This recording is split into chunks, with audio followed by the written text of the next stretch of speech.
ដើម្បីបំលែងរូបភាពធម្មតាបែបនេះឲ្យទៅជាតុក្កតាបែបនេះអ្នកគ្នាអាចប្រើកម្មវិធីមួយដែលមានឈ្មោះថា ChatGPT ឥឡូវកុំឲ្យខានពេលយូរឥឡូវយើងធ្វើការចូលទៅកាន់វីដេអូទាំងអស់គ្នាដើម្បីបំលែងរូបភាពរបស់យើងឲ្យទៅជារូបភាពបែបតុក្កតាជូតយើងជាដំបូងយើងគ្រាន់តែចូលទៅកាន់ជ្រោមក៏បានឬមួយក៏ Google ក៏បានដែរឥឡូវខ្ញុំចូលទៅកាន់ជ្រោមចុះ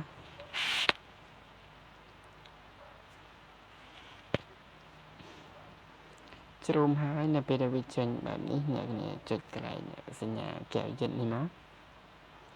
ហើយយើងវាយពាក្យថា ChatGPT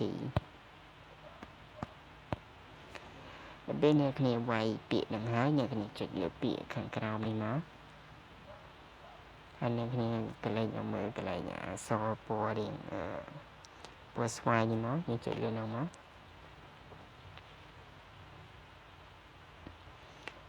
កន្លែងអ្នកគ្នាអាច sign in សិននៅពេលអ្នកគ្នាដោនដំបូងវានឹងធ្វើការឲ្យយើង sign in ហើយអ្នកគ្នាត្រូវការ sign in ជាមួយ account Gmail វាយលេខកូដវាយអីហើយវានឹងចេញបែបនេះ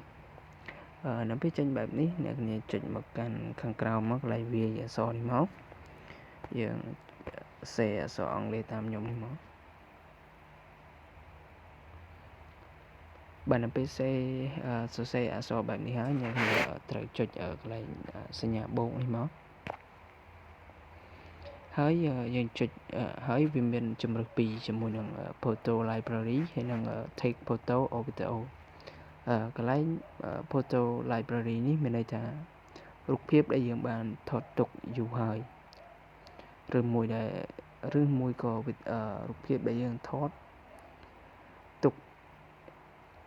ហើយកន្លែង Take Photo or Video នេះមានន័យថារូបភាពឬមួយក៏វីដេអូដែលយើងថតភ្លាមយកមក set up ភ្លាមអញ្ចឹងខ្ញុំយក Photo Library មកហើយអ្នកនេះចុចកន្លែងមិញកន្លែងរុករកហើយអ្នកចង់ដាក់រូបមួយណាឥឡូវខ្ញុំដាក់រូបidol ខ្ញុំចុះ color name មកហើយអ្នកគ្នាចាំឲ្យវាលោតពេញនៅក្នុងវងមូលនេះមកហើយអ្នកគ្នាវាយពាក្យតាមខ្ញុំមក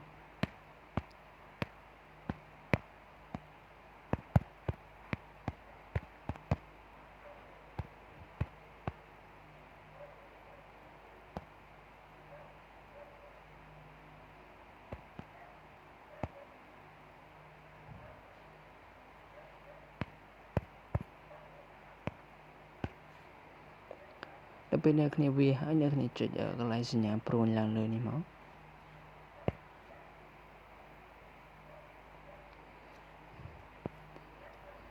បាទដល់ពេលអ្នកគ្នាចុចហើយវានឹងចេញ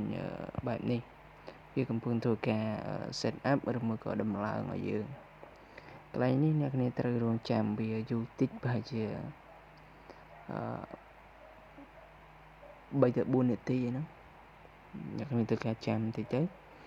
លើកុំឲ្យវាយូរពេកខ្ញុំសុំស្គប់វីដេអូបន្តិចកុំឲ្យវីដេអូយើងវែងពេកបាទឥឡូវនេះវាធ្វើការ set up ឲ្យយើងហើយអ្នកនេះបើមើលទៅគឺវា cute មែនទែនបាទរូបភាពបែបតុក្កតានេះ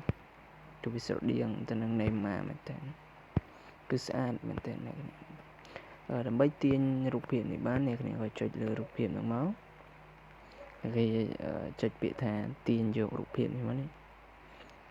គេចុចលើហ្នឹងមកបាទវាកំពុងធ្វើការ download បានហើយនៅពេលវាលុចគ្រីសចេញមក